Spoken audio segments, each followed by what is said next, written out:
Capítulo 11. El yo y el ello en la pubertad.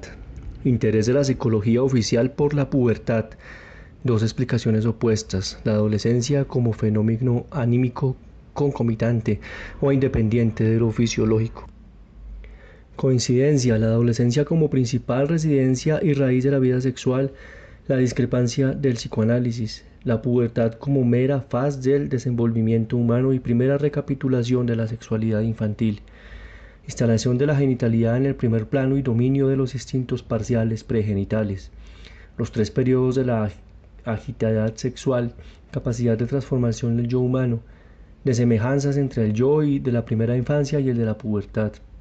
Necesidad de conocer las etapas anteriores para penetrar en el último nivel del desarrollo del yo y de los instintos y explicar los trastornos que pueden invadirlo en la pubertad. El conflicto entre el yo y el ello en los pequeños, angustia objetiva y exigencias instintivas, los síntomas de la neurosis infantil como intento para resolverlo. Problema de educación o neurosis.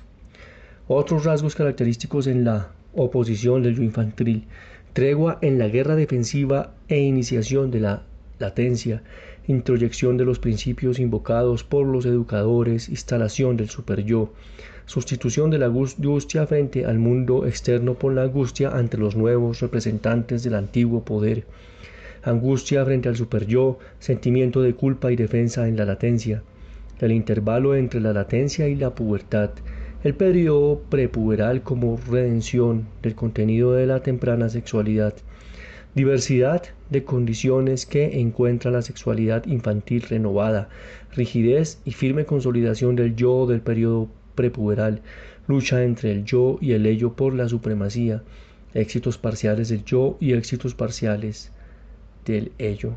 Cambios de carácter en la pubertad, mayor importancia psíquica de la genitalidad, relajamiento de las tendencias pregenitales. Espontánea mejoría de la pregenitalidad, inquietante aguzación de su índole morbosa, dos posibilidades de terminación de los conflictos, relatividad de los factores que determinan la marcha de la pubertad y su pronóstico.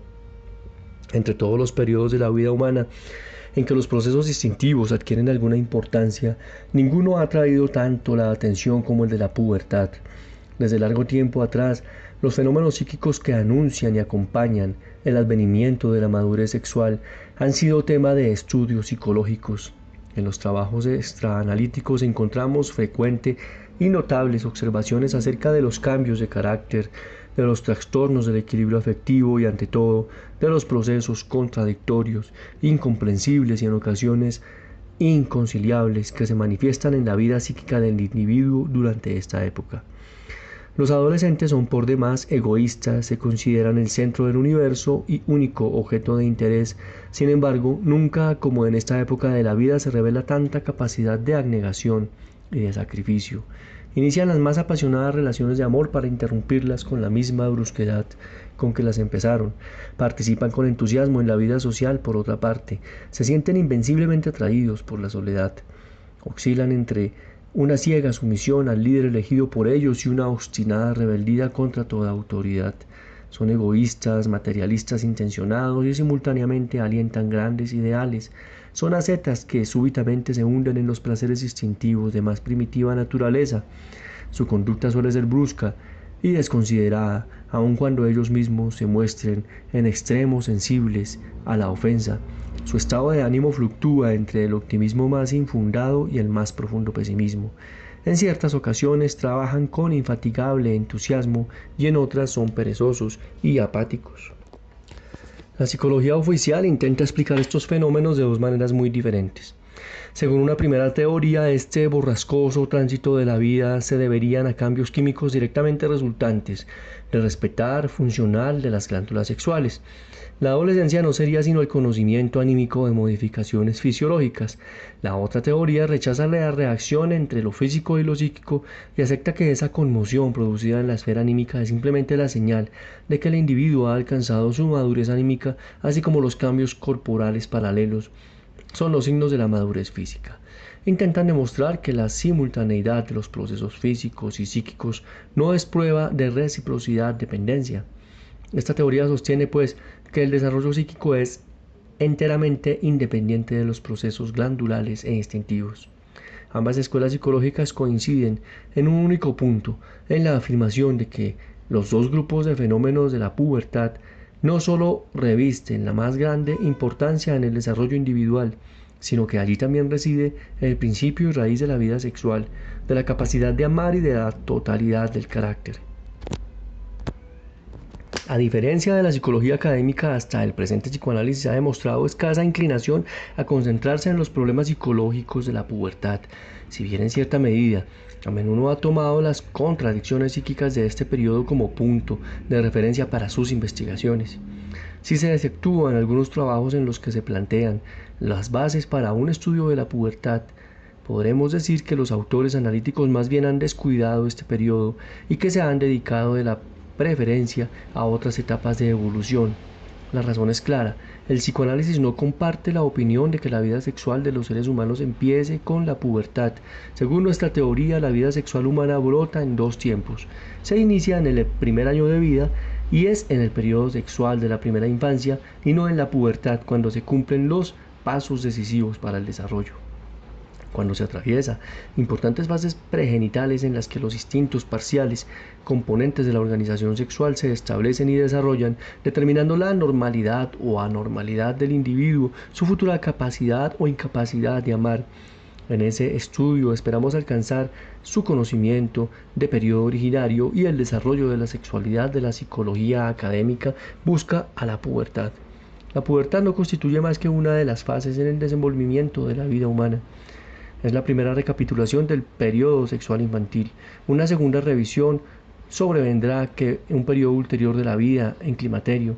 Cada uno de los periodos sexuales constituye una renovación y reviviscencia del precedente, y cada uno aporta a su turno algo propio a la vida sexual.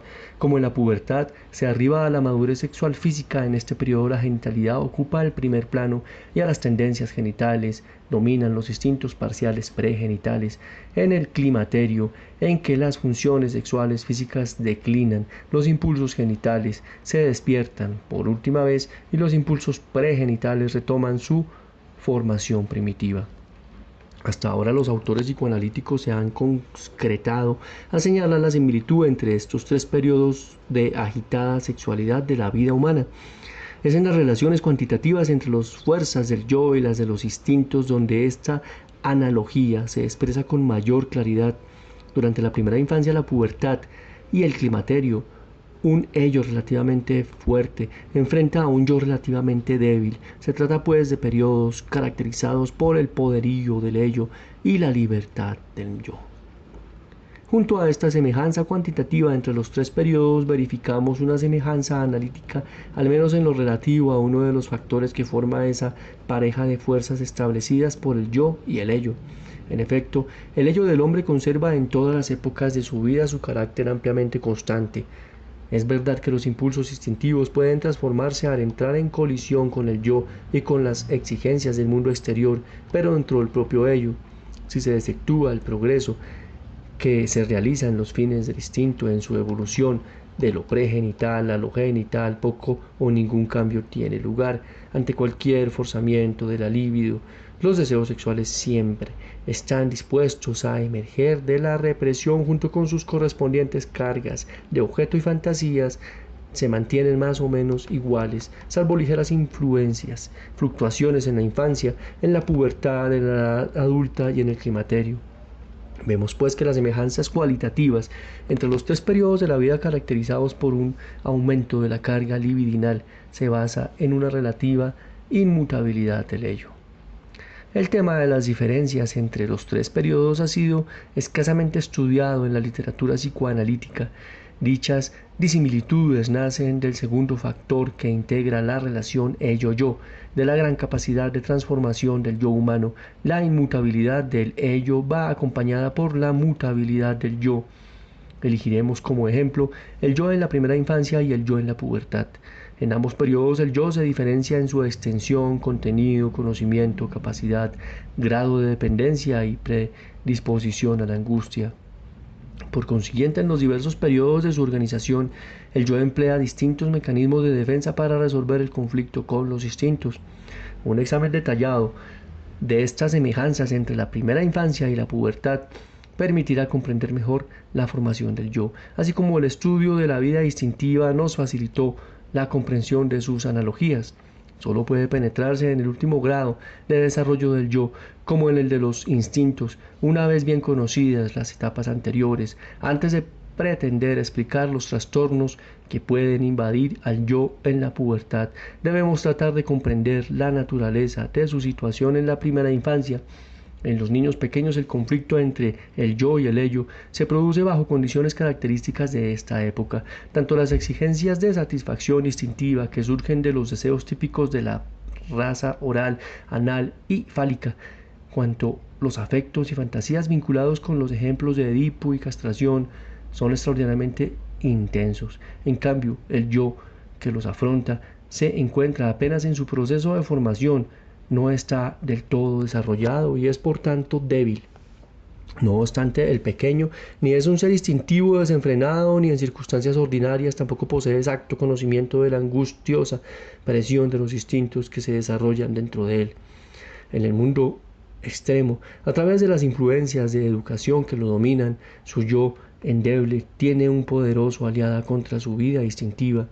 Las situaciones no es la de tener que medir su propia y escasa fuerza contra los impulsos instintivos mucho más poderosos ante los cuales de estar solo debería inevitablemente sucumbir. Apenas se le deja tiempo para que llegue a conocer sus propios deseos o estimar su propia fuerza o debilidad en relación con sus instintos.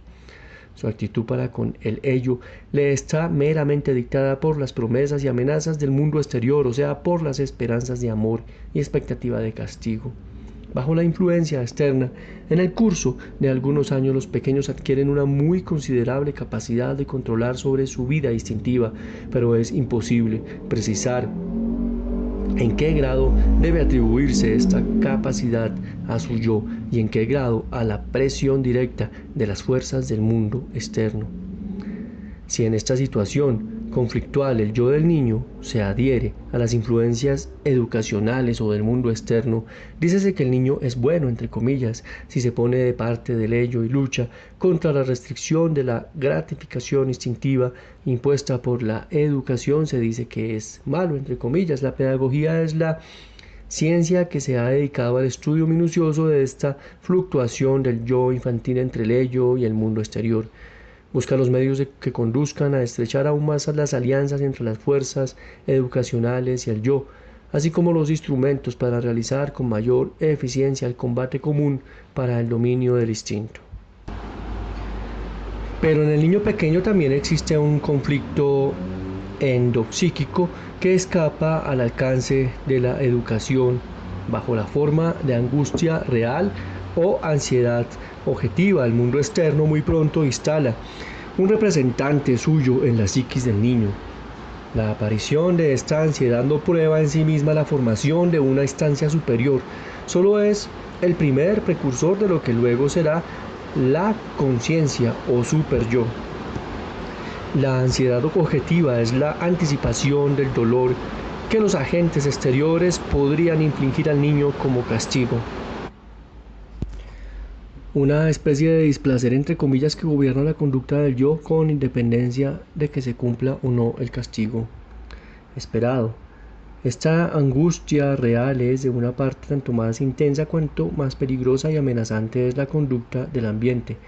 De otra, esta angustia se ve forzada por la retirada de los procesos instintivos, combinándose a menudo con accesos de ansiedad procedentes de la fantasía y que ignora los cambios objetivos acaecidos en el mundo externo. Esto equivale a decir que dicha angustia mantiene muy vagas conexiones con la realidad. No obstante, en el niño pequeño se produce un conflicto interno entre esta angustia objetiva aguda y las exigencias de satisfacción del instinto. Los síntomas de la neurosis infantil constituyen un intento para resolver este conflicto. El estudio y descripción de estos combates interiores son terreno de disputa entre los hombres de ciencia. Algunos sostienen que aún caen dentro del dominio de la pedagogía, al paso que nosotros estamos convencidos que tocan ya en el territorio de la teoría de la neurosis. Hay otro rasgo característico en la opción del yo infantil que no se produce jamás en la vida ulterior, en todos los conflictos ulteriores. Los dos antagonistas se presentarán en otra situación. El instinto enfrentará un yo más o menos rígido con el cual debe entenderse. Aquí el conflicto lo plantea el yo. En tanto, en el pequeño, el yo es producto de conflicto mismo, lo que durante la vida ulterior será el yo encargado de dominar los instintos. En este primer periodo infantil surge bajo la presencia combinada de las exigencias instintivas del yo y de esa angustia objetiva nacida del contacto con el mundo exterior. Cabría decir que el yo está hecho a la medida, entre comillas, para adaptarse y sostener el equilibrio entre ambas fuerzas, la presión interna del instinto y la presión de afuera del mundo exterior. Cuando la organización del yo ha llegado a una cierta etapa, cuando el yo ha tomado adecuada posición en su pugna con el ello, a primero periodo infantil toca en su fin. El yo decide la cantidad de satisfacción y renunciamiento del instinto, actitud que él mantendrá en la solución de todos los conflictos. En cierto modo, se ha habituado a demorar o posponer la satisfacción de sus deseos. Es lícito indicar que entre el ello y el yo se ha establecido un modus vivendi, un particular modo de transacción al que ambos se adaptarán o ajustarán de ahora en adelante, pero los mecanismos de defensa que se utilizan muestran el sello de la ansiedad objetiva. En el curso de algunos años la situación se altera. El periodo de latencia se inicia con una decadencia de la fuerza instintiva, condicionada fisiológicamente y caracterizada por el yo. Ha llegado el tiempo de dedicarse a otras tareas en las que adquiere nuevos contenidos, conocimientos y capacidades simultáneamente, se fortifica en relación al mundo exterior, se siente frente a él menos desamparado y sometido y ya no lo concibe tan poderoso como antes. Poco a poco supera la situación edipiana. Todas sus actitudes frente a los objetos del mundo exterior cambian. La completa dependencia anterior respecto de los padres disminuye y la que fue carga de amor u objeto es gradualmente sustituida por la identificación. Todos los principios invocados por los padres y educadores, deseos, exigencias e ideales, los introyecta el niño en gran medida. El mundo exterior no es recibido en su vida interna como lo fue en la época de la angustia objetiva. Dentro del yo se ha instalado una institución permanente, coro representante de las exigencias ambientales, el superyo. En forma simultánea con este desarrollo se opera un cambio en la angustia infantil. La angustia frente al mundo externo amengua en forma paulatina, se ve sustituida por la angustia ante los nuevos representantes del poder antiguo. Hace su entrada la angustia ante el superyo, el sentimiento de culpa ante la conciencia. Esto significa que el yo del periodo de latencia ha adquirido un nuevo aliado en la lucha destinada a dominar los procesos instintivos. El sentimiento de culpa o ansiedad ante la conciencia prepara la defensa contra el instinto en el periodo de latencia, así como la angustia objetiva lo hizo en la temprana infancia. Otra vez se presentan dificultades para discernir en qué medida el dominio adquirió sobre el instinto durante el periodo de latencia habrá de atribuirse al propio yo o a la enérgica influencia del superyo. Mas el reposo del periodo de latencia no dura mucho tiempo. Apenas se ha alcanzado un acuerdo en la lucha entre ambos antagonistas, el yo y el ello. Cuando los términos de este arreglo sufren una radical alteración por el reforzamiento de uno de los combatientes, el proceso fisiológico indicador del conocimiento de la madurez sexual física acompáñase de una estimulación de los procesos instintivos que se transfieren a la esfera psíquica bajo la forma de un avance de líbido. La relación establecida entre las fuerzas del yo y del ello se transforman, el equilibrio psíquico penosamente logrado se derrumba, reeditándose los conflictos internos entre ambas instancias. En un principio tales modificaciones, resultado de los cambios del ello, acúsanse poco, solo en el intervalo entre la latencia y la pubertad, el periodo llamado prepuberal. Prepárese la madurez sexual física. Hasta este momento no se ha producido en la vida instintiva ningún cambio cualitativo, únicamente se ha operado un aumento de la cantidad de energía instintiva. Este acrecentamiento no se confina a la vida sexual.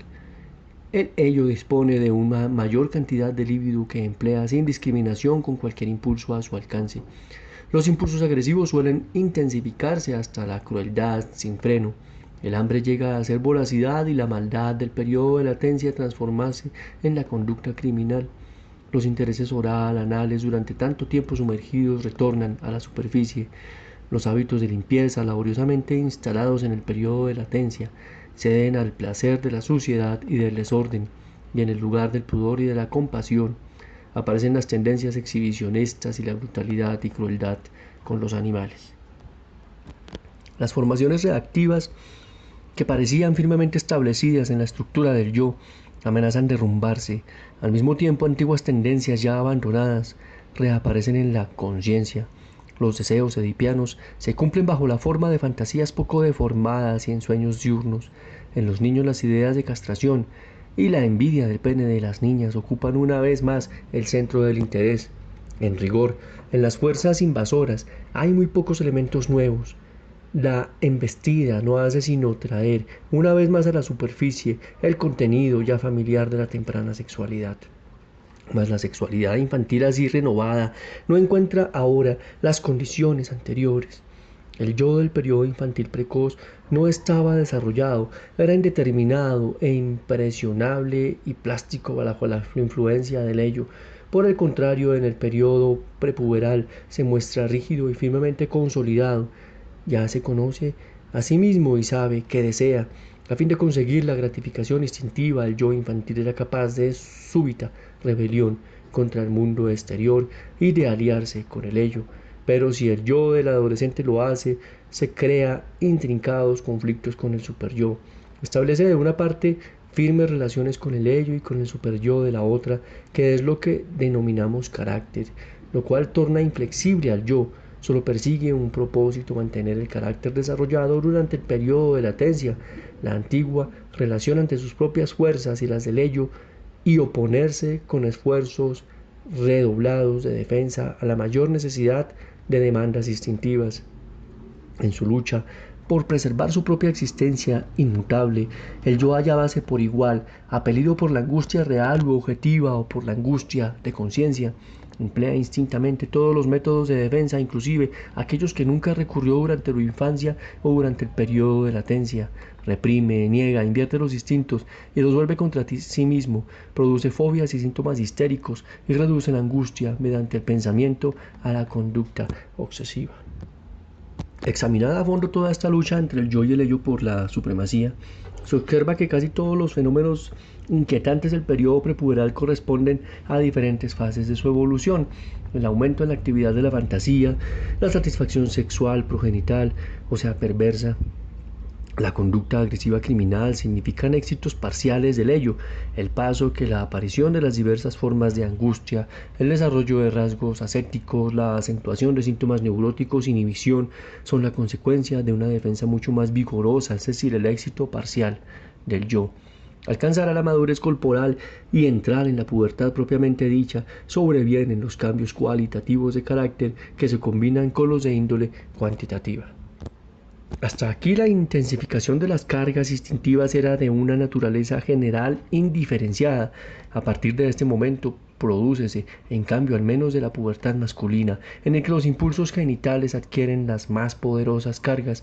En la esfera psíquica esto significa que la carga de líbido es retirada de los impulsos genitales y concentrada sobre la genitalidad, y que aparecen representaciones y fines objetivos.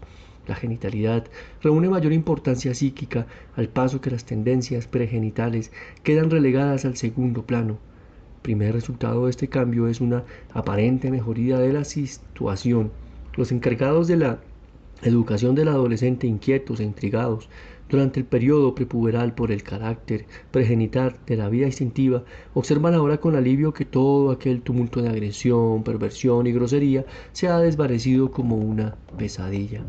La masculinidad genital que lo sigue se encuentra con un juicio mucho más desfavorable e indulgente, aun cuando transgreda los límites de la conversación social.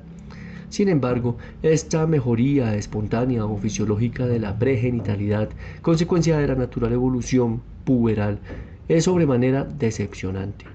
Solo es dable observar una compensación puberal beneficiosa en aquellos casos en que previamente hubo fijaciones pregenitales dominantes. Por ejemplo, un niño cuya actitud fue pasiva y femenina de pronto cambiaría súbitamente adoptando una posición masculina activa cuando la carga de líbido se transfiere a los genitales, pero esto no significa que la angustia de castración y los conflictos que dieron nacimiento a su actitud femenina hayan sido resueltos o abolidos. Han sido simplemente recubiertos por la carga genital del aumento libidinal transitorio. Una vez que la presión puberal de las fuerzas distintivas haya retomado el nivel normal de la vida adulta, la angustia y el conflicto reaparecerán probablemente intactos e interferirán de nuevo en la masculinidad. Lo mismo puede decirse de las fijaciones oral, anales, que disminuyen su importancia en forma transitoria mientras dura el exceso de carga libidinal de la pubertad, pero en el fondo conservan idéntica importancia que antes, y la antigua fuerza de atracción patogénica de estas formaciones pregenitales reaparecerán incambiada en la vida ulterior, cuando los intereses fálicos de la predominan sobre la oral, anales en la infancia y en el periodo prepuberal, vale decir en los niños con tendencia a un exhibicionismo fálico, no puede darse ningún efecto compensatorio en la pubertad. En tales casos, la oleada de líbido genital de la pubertad no solo no amengua el trastorno, sino que lo actualiza e intensifica. No se advierte mejoría espontánea alguna de la perversión infantil, por el contrario, presentan un aguzado extremadamente inquietante de su índole morbosa. Las tendencias fálicas alcanzan tal grado que la masculinidad genital tómase anormalmente exagerada y llega a ser incontrolable. Estos particulares fines instintivos no son evaluados o exactamente calificados como normales por el yo del adolescente. Este juicio de valor acerca a la normalidad o anormalidad de la conducta instintiva pertenece más bien al mundo externo de los adultos. El conflicto interno, defensivo, prosigue al margen de todo juicio de valor relativo a la conducta instintiva. En la adolescencia, la actitud del yo hacia el ello estará preferentemente determinada por factores de orden cuantitativo y no cualitativo. El problema planteado no consiste en la satisfacción de tal o cual deseo instintivo aislado, sino en la estructura psíquica global y general durante los periodos de la infancia y la latencia. Los conflictos que surgen tienen dos posibilidades de determinación, o bien el ello, ahora fuerte, puede vencer al yo, en cuyo caso no persistirá ningún rasgo de carácter anterior del individuo, que a través de las satisfacciones instintivas, tumultuosas y desenfrenadas iniciará su entrada en la vida adulta, o bien el yo saldrá victorioso, y en este caso el carácter adquirido por el individuo durante el periodo de latencia se manifestará en forma definitiva, acaso el carácter adquirido por el individuo durante él. Cuando ocurre esto último, los impulsos del ello del adolescente se confinarán a los estrechos límites prescritos para la vida instintiva del niño. El exceso de líbido inaplicable exige un gasto constante de contracargas, de mecanismos de defensa y de formación de síntomas a fin de subyugarlo, en que el yo victorioso adquiere una estructura rígidamente fijada, no solo produce un monoscabo para la vida instintiva, sino también un prejuicio permanente para el individuo. Las instancias del yo, ya que han resistido sin ceder a los asaltos de la pubertad, mantiénense luego durante toda la vida ulterior inflexibles, inatacables e inaccesibles a las rectificaciones que pudieran exigir los cambios de la realidad. Parecía natural suponer que el resultado último de este conflicto en una u otra de las soluciones extremas atadas, o también en el caso de una feliz solución que conduciera a un nuevo acuerdo entre las instancias psíquicas de las diferentes fases intermedias que en su transcurso se suscitan, dependería asimismo de un factor pulsional cuantitativo, es decir, de las oscilaciones intrínsecas absolutas de las fuerzas instintivas. Pero esta simple explicación queda invalidada por la observación analítica del proceso puberal en los diferentes individuos. Por supuesto que no se trata de admitir que un incremento de las fuerzas instintivas por factores fisiológicos ponga al individuo a merced de estos o lo transforme en un ser instintivo, ni tampoco que el debilitamiento de dichas fuerzas alce a un primer plano aquellos fenómenos anímicos en los que el yo y el superyo tienen un papel dominante en relación con el ello. Por el estudio de los síntomas neuróticos y de los del periodo premenstrual sabemos que en la medida que aumenta la intensidad y urgencia de sus instintos, el yo se ve impelido a redoblar sus actividades defensivas. Y de otro lado, que cuando la tensión instintiva decrece, también se aminora el peligro concomitante, de lo cual resulta una disminución de la angustia instintiva del yo. En tanto no se trate de invasiones del ello, la situación es pues inversa. Cualquier reforzamiento de las exigencias instintivas aumenta la resistencia del yo contra el instinto y aguza los síntomas, inhibiciones, etc., basados sobre la resistencia, en tanto que si las necesidades instintivas disminuyen, y el yo se tornará más complaciente y accesible para permitir satisfacciones. Esto significa que el valor absoluto de la fuerza de los instintos durante la pubertad, que en ningún caso puede ser mensurada y evaluada independientemente, no constituye ningún dato consistente de pronóstico acerca del resultado final del proceso puberal. Los factores que determinan la marcha de la pubertad son relativos. De un lado, la fuerza de los impulsos del ello, a su vez condicionada por el proceso fisiológico de la pubertad. Del otro, la tolerancia o la intolerancia de las instancias del yo frente al instinto, actitud que depende del carácter formado durante el periodo de latencia. También como factor cualitativo que decide este conflicto cuantitativo, abordamos la naturaleza y eficiencia de los mecanismos de defensa empleados por el yo, que varían con la particular constitución del individuo, por ejemplo, con arreglo a su disposición histérica u obsesiva y con las líneas sobre las que ha trazado su desarrollo individual.